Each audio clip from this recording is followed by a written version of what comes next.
another episode of Pod Leaders, our episode of or our series of podcasts where we're interviewing leaders of industry on my side of the business, specifically within airline technology. So welcome today to the lovely Oana, who has joined us from Switzerland, I believe.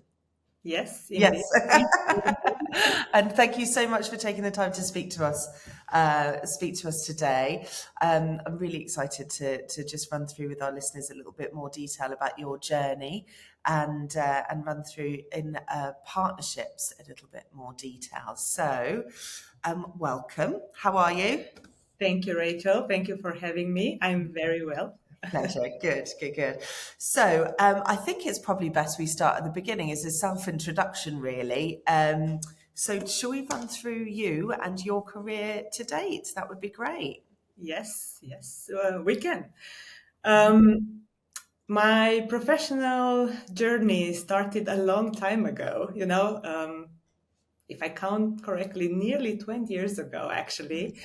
When I joined Amadeus and I stepped into the travel technology space. And it was a fantastic time because I really had the privilege there to lead and to manage the development and the deployment of the different innovative IT solutions at that time, very much focused on customer handling or baggage management, ticketing, ancillary services. And it was really a great experience because this is how I started to learn and to enrich little by little my understanding about all these end-to-end business processes that we have in the travel and in the aviation sector.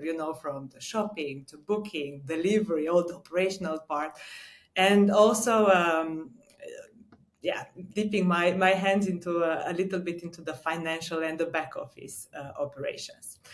And one of my most memorable projects at Amadeus was actually leading the deployment of Altea NDC solution, which was quite a significant initiative at that time, especially in the airline distribution space. Exactly.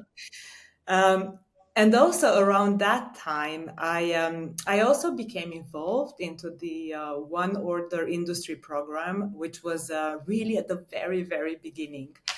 And at that time, I was collaborating with colleagues from British Airways, and it was very exciting because we have actually launched, I think it was around 2018, the first industry pilot of this concept that we're still talking today, about. So You were the beginning of it all. That's amazing. it was at the very, very, very beginning, and it was such an exciting and intense period.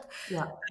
But when I think about it, and I'm sure we're going to touch during your, this discussion today, when I think about this one in particular, I think it was really a true example when innovation meets collaboration, and all these experiences already at Amadeus, they have started to fuel my passion for transformation, for innovation. And I realized that they ultimately started to prepare me for my next chapter, which was IATA. Yeah. So when the time, came to join IATA, I saw it as the chance to make a broader impact. Mm-hmm. So when I joined IATA, my focus there at the very beginning was to drive the adoption of these industry standards, One Order, NDC, and ultimately all these new retailing capabilities around offers and orders, as well to work, to help airlines and other players in the travel ecosystem to embrace this digital and retailing transformation. And I must say, it was a very fulfilling work. It's so rewarding and it's so fulfilling to witness, all these companies, how they jump and they start transforming and they start becoming more agile in how they interact and they connect with the customers. Amazing. It must be really interesting sitting in that middle island as well and being able to see all around you, all the different airlines. It's a lovely place indeed. Yeah, I bet. It's very, very rich.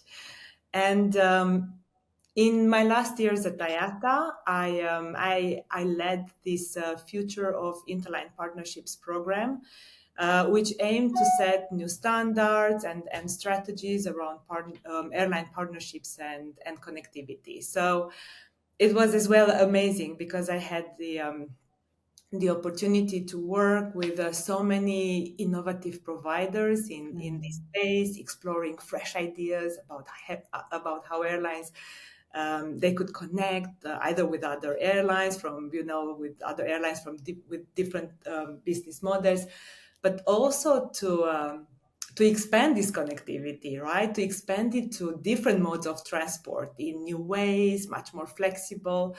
Um, yeah, really, really, really interesting and amazing. And during that work, actually, DoHop was one of these partners. Okay, To yeah. kind of link it to my next step in my career. And I must admit, Rachel, I was drawn not only by their approach to airline partnerships and connectivity, but also by the company culture and the company values. So um, when the chance came to join to hop, it really felt like a natural next step, and Absolutely. it really felt like I wanted to get closer to this innovation Yeah, that's happening, not just to watch it from the sideline, but really to actively, contribute, getting my hands dirty in all this building of this new kind of partnerships and connectivity. absolutely. Even I've had a few conversations with the guys at DoHop. I mean, just the vibe of the business is really, really innovative and just I haven't done much work with the Icelandic businesses, and it was really fantastic to get their get a feel for the business. They're a great bunch. So a great work to be able, or a great environment to be able to work in strategy, I imagine. Yes, indeed, indeed. I mean, one of the things I was doing at DoHop was indeed to work together with my other colleagues to shape and to implement, if you're on this company strategy, to continue to grow and to expand. But I also had, I would say, fun Yeah, good. exploring all this, if you want, new business opportunity to continue to innovate in this space, and as an example, to continue to push this connectivity between airlines and other modes of transport, like the railways. Yeah, So absolutely. That interline space is amazing, and it's honestly something that, having had a little bit of a gap out of industry during COVID, coming back, that was really new and to me, just to, like, I hadn't heard of that before, of course. And I was speaking to a few people about the Rome to Rio concept and that kind of really interline mentality, and that's a really exciting next chapter. I think that was going to be really, really cool for indeed, indeed. I mean, Interline exists since decades, I really. know. I just never really, it just didn't really like register as an end user and as you know, but it's so cool to know that it's behind the scenes happening. I think what COVID really showed was if you want to, well, during the pandemic, we all know what happened, and what Mm, COVID, clearly showed is if you want to um, restore your connectivity, if you want to expand or reshape your network, ultimately, partnerships are really key to yeah, to help you to achieve that. So. absolutely, absolutely. So that journey that you've been through DCS, through the birth of NDC in one of the original airlines of doing that, into partnerships, that is a wild ride. Do you feel like it was a natural kind of curve to move through, or do you think it was just you right place, right time? How do you feel like it came together to happen that way? I think I don't know. Maybe I just had this privilege, right, to be from the almost very beginning of, let's call it, Altea, which was already amazing at that time. These passenger service systems with all Yeah. these solutions, and then It was, I would just say, it is really amazing to have seen all this already transformation and all this journey that the airline, they went through from paper to, well, electronic. I can't really call it 100% digital, but from paper to electronic, and now, um, well, since a couple of good years. I mean, I know we'll keep talking about this digital and retailing transformation, but it really started, a while ago, I would say. Yeah, And it's really amazing to see how this is progressing and to see how more and more opportunities are coming, like yeah, almost every day. So. absolutely, absolutely. So I just wanted to touch on just for a minute because you did spend such amazing time with Amadeus, and they are such a behemoth business within our industry. You must have seen some amazing different things coming through that business. How was your time there in all? Like, must have been a really great experience. I had as I said, I really had an amazing experience, Yeah, and I'm grateful for that, because it really helped me to get, um, not all knowledge, not only the knowledge of the building and developing, technological solutions for the airlines, but also to understand all these end-to-end airline business processes, as I was saying, from shopping to booking, and then step into all this delivery, and operational space, and and looking afterwards to the financial and the back office processes. Um, amazing time, and a lot of, even during that time, a lot of innovation happening, really, yeah. a lot of innovation, and very, very dynamic. So Yeah. yeah.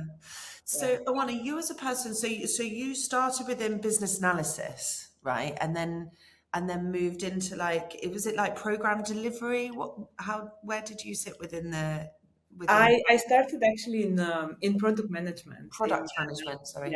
yes, in the airline business. Yeah. Yeah, I would say part of Amadeus. And during that time, I was in charge of different solutions, like I was saying, the delivery part.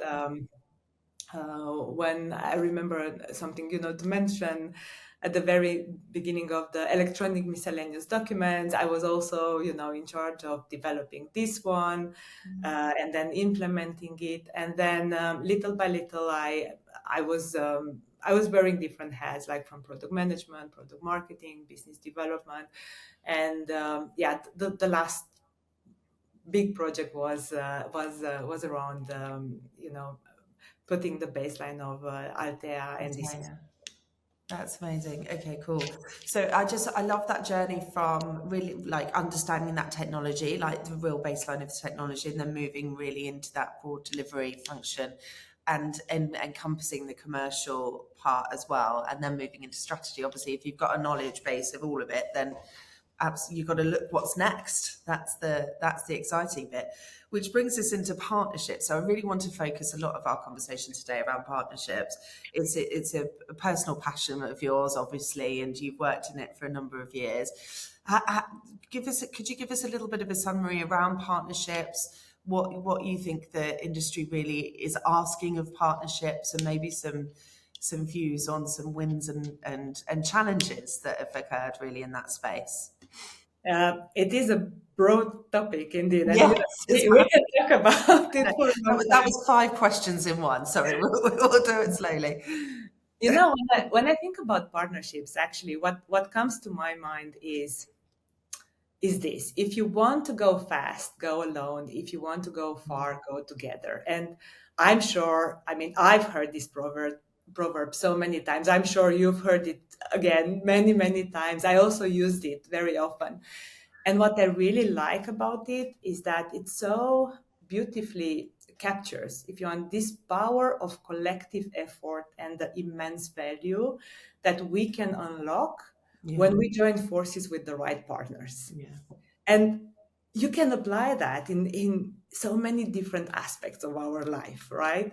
Oh, Uh, everything. Yeah, absolutely. exactly. But well, now, looking into this interconnected world of airline and the travel ecosystem, I would say that partnerships are not just beneficial; they're really essential. Mm. They're essential for a number of reasons, right? I mean, they hold this incredible potential to drive growth, to spark innovation, ultimately to transform this industry. And we're seeing so many types of collaboration. I mean, we're seeing this continuously evolving, right? And they need to evolve because the dynamic of the market is evolving. And I mean, let's take just a couple of examples. I mean, but we can, as I said, we can go really really broad. But if it is to take a couple of like obvious examples, you have airlines and IT providers, right? And these are very important. We've been touching about my experience at Amadeus. I mean, these type of partnerships are important because and they keep if you are pushing the development and implementation of all these technological solutions for not just operational efficiency, but customer experience. And what is nice, and what we are seeing definitely more and more in the last couple of years, I mean, apart the traditional airline, classical airline, passenger service system providers, partnerships, I mean, we're seeing more and more of, airlines joining forces with IT providers from not necessarily travel. I mean, think about all these partnerships we've been seeing in the last couple of years between many airlines and big giants to use their cloud solution as an Absolutely. example, right? And other really examples around biometrics and many other types of technology. So this is a very interesting one. But then touching on technology and innovation, one that I definitely love is these partnerships between startups and large IT players. Yeah. And what I really love about this one is the fact that it blends this agility and innovation spirit of the startups with the resources and the market reach that the established corporations they have. And what I've seen is that when they are done right, they can really create an environment where you can have new ideas flourished and coming to life. And the same, we see so many examples in our industries. I mean, in nowadays. And then I will go to two type of partnerships which are indeed close to my heart. I mean, the airline to airline partnerships. Um, we've been already touching a little bit, right, on these ones because these collaborations are so important. And well, we've been saying it, right, with COVID, the need to expand network, the need to increase connectivity, the need just to answer to the market demand and to offer more destination to the traveler. I mean, it's obvious that this is where this collaboration they can and partnerships they can bring a lot of values. And when we look what's happening, I mean, there are countless examples, right? Not just between traditional airlines, like full service carriers, but also we've been seeing more and more, especially since the pandemic, all these new type of partnerships being formed between traditional airlines and low cost airlines, or even between different low cost carriers. So this is definitely an interesting space to watch. And then the other type of partnership, which is kind of, if you want, a complementary to this one, but bringing them, pushing the boundaries, Yeah. is these airlines with other modes of transport. And I really like these ones because they can create this seamless, I would say, multimodal travel experience, this seamless, almost door-to-door travel experience for the passengers.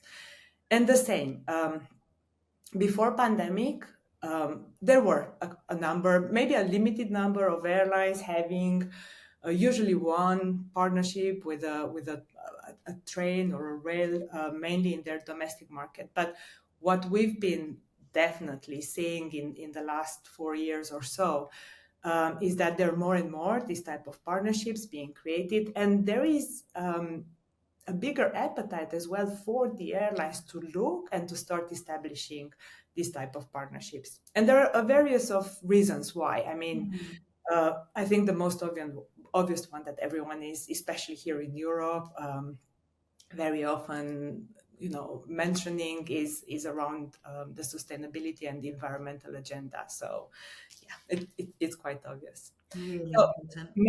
many different type of partnerships, and I think the list can continue. It's really long, but Yeah. Rachel, if kind of coming back right to where we are, I think all these type of partnerships, if we look to the current status of the industry, I've been mentioning this digital retailing transformation. I mean, they definitely remain not just important, but critical, Absolutely. Yeah. because if you do them right, they can help airlines not just to become good retailers, the airlines can become exceptional retailers, right? Absolutely. I mean, it's not just about expanding network and increase connectivity. It's also enhance your offering and providing more products and services, but tailored to the traveler demand, to what the traveler really needs, right? And to provide a better experience. And something that I really like about them when we're talking about this, retailing transformation is they can also help to stimulate demand. So it's not just answering the market demand and answering the traveler needs, but it's also to stimulate this demand in new and, well, we can use sustainable ways Absolutely. Yeah. and offer these integrated travel solutions. Absolutely. And I totally agree that partnerships is the way to competitive advantage. Mm. Like, you don't have to just go at it as an airline. Not that they do, but try and be competitive that way by adding different products, by changing up the offering, by keeping that end traveller in always in the constant. I was at the World Travel Market on Tuesday, and this is all the talks were about, was just keeping consumer focus. Even as you were talking about partnerships there, and combining that with intermodal, just that from the consumer's point of view, that end-to-end solution, it feels luxurious suddenly. Suddenly when you have a ticket that gets you from your door to door, that's suddenly you're talking about, you're taking it up a level. Previously it was only first class passengers that had that great 360 solution, and now we're really opening up the doors to make it more accessible to everyone, and that's a game changer, I think. Indeed. This is, yeah, the new world of partnerships. Exactly. And then the other aspect that I really like is not just this, to steer this transformation, but I come back, to this fostering innovation, really. Yeah. Especially, and I bring again these startups and this collaboration between startups and, I would put it, corporations in general, because I mean, I've seen it, right? Mm. The do hop experience, but I've seen it as well when from my ATA experience. I mean, startups can definitely bring fresh perspective, innovative solutions, and joining forces with these corporations, where they can provide resources, industry expertise. I mean, these collaborative efforts can definitely speed the time it takes to bring new products and services to the market. And I think it's something you kind of touched on, right? And Yeah. that's important because everything is accelerating. So we need to become more agile. You need to find these Yeah. ways to accelerate and, yeah, to keep the pace with everything that is. Yeah. And I guess that can be sometimes a bit of a challenge in the behemoth airline environment that is very negative to change. And keeping things, if it's working, don't change it. But Oh, indeed. Yes. if we don't Um, change, but, then but that's why, because we've been touching about all this potential of these partnerships and what they can bring, but establishing new partnerships is not always easy and it's not always guaranteed to be successful, right? yes. So talking about change and talking about mindset and all that. So uh, from my experience, or from what I've been seeing in the last at least 8 years or so, I think it's very important that whatever, if you want, type of partner is being established, either a startup or a large corporation, or different airlines with different business models, and so on and so on. I think it's very important to be clear and align on what do you want to achieve, the vision, the objectives, be on the same page on what are our common goals. Be as well clear on how are you going to get there. Is that having that common ground of working together, well established, and everyone the same needs to be on the same page on how the partnership will operate. But something I would like to highlight here is actually building trust beyond contracts. Absolutely.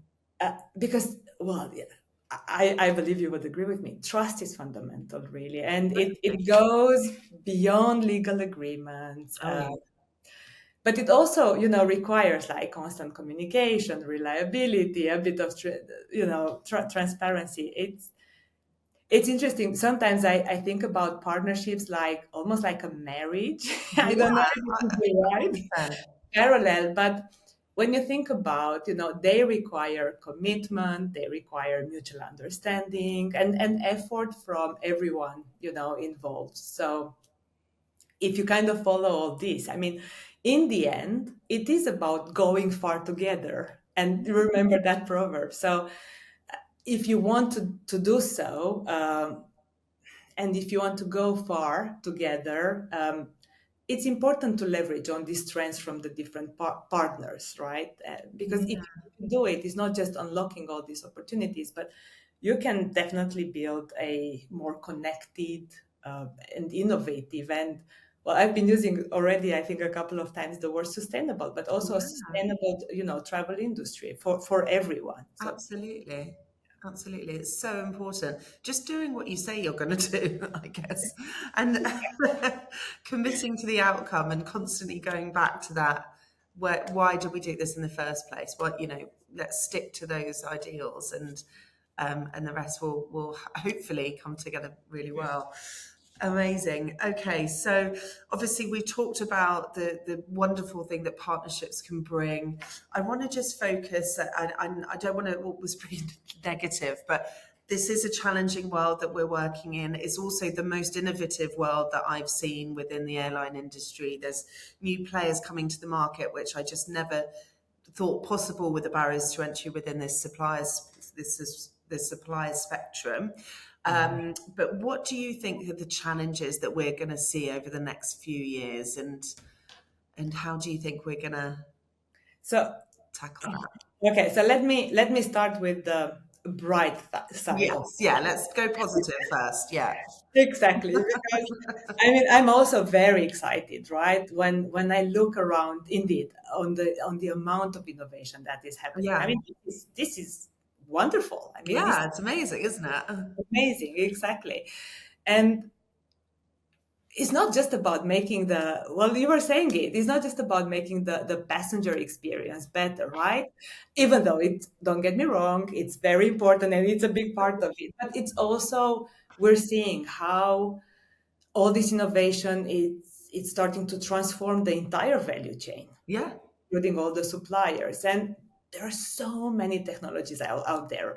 I mean, take, generative AI, Gen AI, everyone is talking about, right? And with all the power chatbots and the predictive analytics, I mean, all these are becoming reality. It's not something we're talking, that will come in a couple of years. I mean, we see more and more examples. And then there are other type of technologies like, blockchain to enhance security, or I don't know, biometrics to the same to streamline boarding, security, Internet of Things. And it's just amazing. I mean, the number of opportunities and possibilities are just limitless. absolutely. But you touched, you put the eye on on, um, there are indeed some some barriers, so some barriers to change. I recently, well, because you said something earlier, and it made me think of this quote actually that I heard very recently from someone actually from the industry saying, um, "Legacy is both backbone and the bottleneck of this industry." Oh, so And true. it really stuck to me, right? I think you can apply it, honestly, not just to our industry, but to many, many other industries. But I mean, it highlights a fundamental challenge, right? That we very often hear. And you said something like that, like, why change something that has worked for decades? Well, exactly. We're here for a reason, and it has worked, and I understand that. But there has to be it's really tricky. And in an industry where safety is everything, so that Exactly. mindset is very tricky to then go, let's try this new shiny thing. You I know? mean, exactly. You have these legacy systems and processes that have been reliable for decades, Yeah, right? I mean, there is definitely a natural hesitation to change them, but it's not just that, it's everything that has been built around these systems, around these processes. It's the entire organization of different, airlines, of different providers. So, there the same, I think there is a vast numbers of barriers to change, but from my experience, if it is just to sum a number of them, I would definitely start with mindset and change management.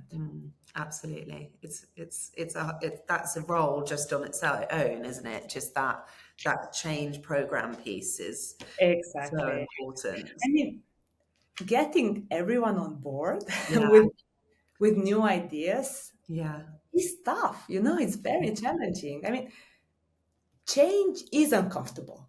yeah, Let's put it that way. Change usually is uncomfortable. And when you think about shifting the collective mindset of an organization, or, well, go broader, the entire industry, I mean, that's not a small feat. no, absolutely not. It's a big one. And you've said it, Rachel. I mean, this is a risk adverse industry, and Mm. for good reasons. Yeah, absolutely, absolutely. Something They going wrong isn't even on the agenda, is it? So yeah, but exactly. there are there are percentages of challenge that can be accredited to different areas of the business. I think perhaps is probably what you're saying, but to make change, and the basis of the tech and the businesses are set up on such big, large contractual agreements and things. That's where it can be very challenging to shift things, but it seems to be happening. So fingers crossed for more of it. It is. It is. Yeah. And then, it's not just the change, but well, and that risk adverse and the mindset, but also we also need to be very mindful. I mean, this industry is a very regulated Yes. industry, Yes. and to navigate this complex web of regulation, we can see it. I mean, can sometimes slow down the adoptions of new solutions or new technologies, or Yeah. because you need to be compliant. You need to follow that compliancy, and which remain key, which remain crucial, but it's also can also be a hurdle sometimes. Yeah. And Absolutely. then the last one I would put is costs. Oh, I We, know. we very often think about all these wonderful opportunities and the revenues, but costs are also important. And let's face it, depending on the change, and really I highlight here, depending on the change, well, because you've mentioned, I was thinking, listening to you about this big system and everything. I mean, implementing sometimes new solutions and new technology is not always cheap. Yeah. Again, depending on the change, depending on the use case, the cost can play definitely an important role, especially if it's not a clear, quick return of investment, Yeah. of these costs. So this is something that very often I've been hearing it, when you have a very busy agenda, in your organization, and you have a lot of projects, this is something that can come up pretty quickly, Absolutely. quickly in Well, the maybe discussions. the new modularity of some of the technology providers will assist in just a slowly, gentle type in implementation process. But yeah, there's so many different options there. I think it's going to be exciting times for all. Indeed, Yeah. indeed. But there are ways to overcome these barriers. I mean, I'm just talking from, again, from my experience. I would say when you start, it's important to start by focusing on the problem, on what do you try to solve. And if you manage to put it in a way that everyone gets it within the organization, then it's much easier to move to the next step.